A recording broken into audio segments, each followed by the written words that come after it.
বন্ধুরা, আমি আজকে একটা বিকালের বলুন আর সকালেরই বলুন একটা নাস্তা বানাচ্ছি তেল ছাড়া। এটা মালপোয়াও বলতে পারেন, এটা মালপোয়া টাইপেরই হবে। তাই জন্য আমি দেখুন এই সুজিটাকে ভিজিয়ে রেখেছিলাম 10 মিনিট আগে একটু নুন দিয়ে। আমাকে এখানে 2 বাটি সুজি আছে আর সেই বাটির মাপ করে 3 বাটি জল দিয়ে ভিজিয়ে রেখেছিলাম। দেখেছেন ব্যাটারটা একদম শুকনো শুকনো হয়েছে। এর মধ্যে আমি একটু কাজু কিশমিশ কুচিয়ে নিয়েছি, একটু মৌরি নিয়েছি আর এর মধ্যে একটু চিনি গুঁড়ো করে নিয়েছি।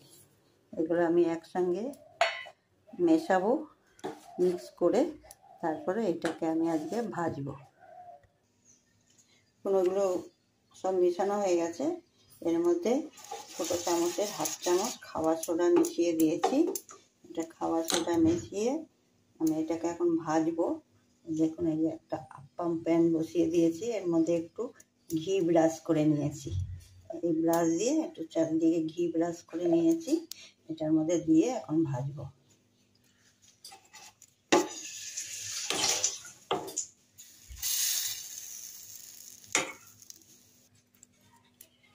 দেখুন আমার এগুলো সব দেওয়া হয়ে গেছে। আমি আগে ধারগুলো দিয়ে আগে দিয়েছি, মাঝখানেরগুলো পরে দিয়েছি। এবার আমি একটু ঢাকা দিয়ে দেবো আর একদম আস্তে আস্তে আছে এটা করতে হবে, নাহলে পুড়ে যাবে। তার মধ্যে আবার তো মিষ্টি দেওয়া আছে।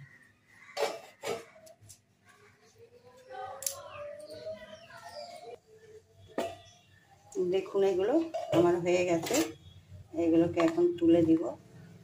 এটা বিনা তেলের মালপোয়া বা নাস্তা, সকালের নাস্তা, বিকালের নাস্তা। এটা এমনি খাওয়া যাবে, শুধু শুধু, এর সাথে কিছু লাগবে না।